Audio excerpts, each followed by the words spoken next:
धर्मदास जी को, जो धर्मदास जी ने कबीर सागर में लिपिबद्ध की, कि परमात्मा ने कहा कि ये गलतियां करके आत्मा यहाँ आ गई इस काल के साथ, इसके 21 ब्रह्मांड वाले विमान में बैठ के, और इसने यहाँ इनको इतना दुखी कर दिया। फिर ये चिल्लाने लगी, हे भगवान हमें सुख दे, हे भगवान हमें सुख दे। हम हाहाकार मच गई। तब परमात्मा कहते मैं आया, अपने ही पुत्र जोगजीत का रूप बना करके मैं वहाँ आके खड़ा होगा जहाँ तपस्या के ऊपर 1 लाख मानव शरीरधारी प्राणियों को ये नित्य खाता है, आहार करता है। और मेरे वहाँ आने से उस तपस्या की जलन बंद हो गई।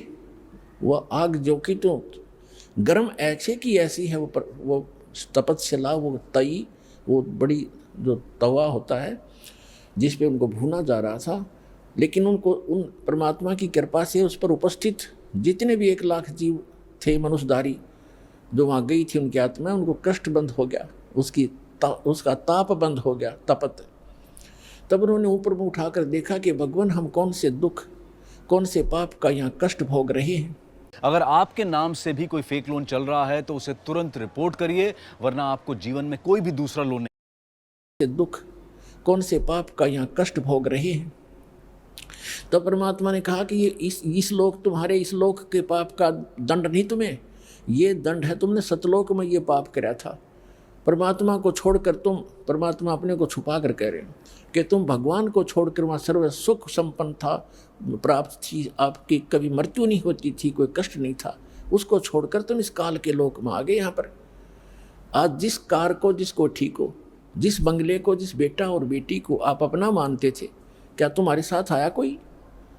अपने आत्मा वहाँ तो सारी समझ में आ जाती है कि हाँ कुछ नहीं आया जी। फिर और तुम मरते थे, ये मेरा बेटा है, ये मेरी बेटी है, ये मेरा कार है, ये कोठी है, और भक्ति करते थे तो गलत कर रहे थे। हम प्रत्येक युग में जाते रहते हैं पर तुम सुनते नहीं। तब परमात्मा ने कहा कि हमसे गलत, वो कहने लगे सभी भगवान हमसे गलती होगी, मैं माफ़ करो। कहते हैं ऐसे माफ़ नहीं होगी। जब तुम जाए धरो जगतन देहा, तब तुम करना मम सत सबद सनेहा।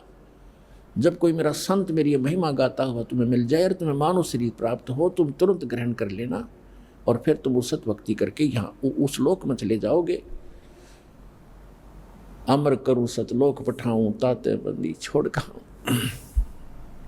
इतने में वो काल आ जाता है।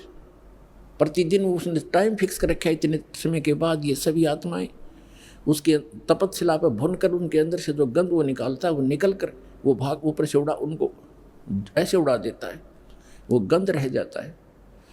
अब आप देखते हो यहाँ प्राणी गंदे पदार्थ तो बहुत आसानी से ग्रहण कर लेता खाने के लिए, पीने के लिए। शराब पीना, भांग पीना, सुल्फा पीना और तम्बाकू पीना और फिर मांस खाना, चटपटे अटपटे खाना, ये तो बहुत खुश होकर ग्रहण करता है। क्यों? क्योंकि ये चाहता है कि जितना ये गंद अटपट खाएंगे उतना ही के अंदर गंदी वासना ज़्यादा बनेगी, और तपस्या के ऊपर भूनने से वो सारी वासना वहाँ रह जाती है और ये जीव वहाँ से कर्म ज्यों के त्यों रहते हैं, वो वापस आ जाता है, मरता नहीं। फिर अपने कर्मानुसार 84 लाख योनियों में किसी भी स्वरूप उसके कर्मानुसार वो जाए, उस योनि में वो चला जाता है। तो उसी समय वो काल आ जाता है, और काल ने देखा अपने बड़े भाई जोगजीत को, जिसने वहाँ से, जिस रूप में परमात्मा ने सतलोक से उसको निकाला था। जिन्होंने सृष्टि रचना पढ़ रखी है बच्चों, उनको खूब याद है। अब दास ज़्यादा हिंट देगा आज के सत्संग में।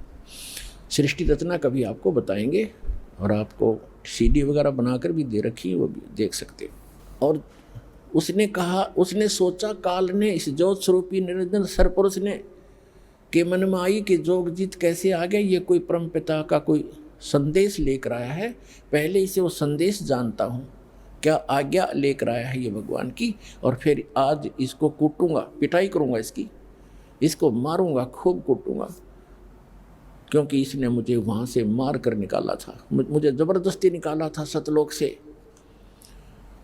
तो मुझे परमात्मा बताते हैं कि धर्मदास, मुझे देखकर काल भयंकर हो गया, और पहले मुझसे कहा कि पहले जोगजीत कोई आज्ञा है भगवान की, परमात्मा की, पिता की, वह मुझे बता, और फिर जोगजीत तुझे छोड़ू नहीं गा, तूने मुझे वह मार कर निकाला था। तब परमेश्वर जो जोगजीत रूप में वहाँ उपस्थित थे, विराजमान थे, खड़े थे, विद्वान थे, परमेश्वर ने कहा, धर्मदास, मैंने उनसे कहा, परमात्मा बता रहे हैं, धर्मदास जी लिख रहे हैं कि मैंने उससे कहा कि सुन ले आदेश परमपिता का कि ये भोली आत्मा तेरे साथ आ गई थी, इन्होंने तो गलती की सो की, पर तूने इनका कैसा सांग निकाल रखा है, कैसे कैर ढा रहा है इनके ऊपर तू।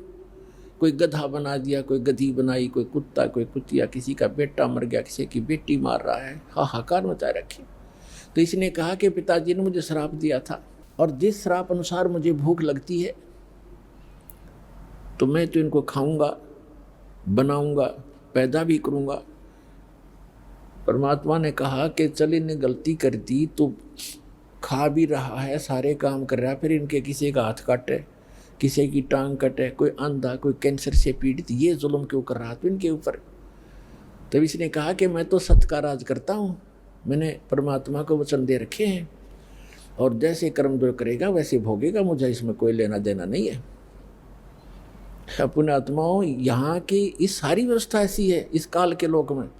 एक तरफ तो सरकार शराब के ठेके, फीम के ठेके, भांग के ठेके खोलती है, और फिर शराब पीकर कोई इधर उधर जाता है उसको अंदर कर देता है, तो शराब पी कर गलत गतिविधि की, और शराब पी कर रामायण बचेगा, वो भांग पी कर रामायण पढ़ेगा, गलत गतिविधि करेगा वो।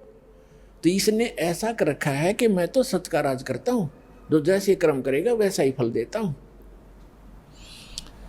अब ये इतनी बकवादों का की आविष्कार करवा दिया, तो फिर ये भोली आत्मा तो गलतियाँ करेंगे ही करेंगे, तो कहते भोग लेंगे।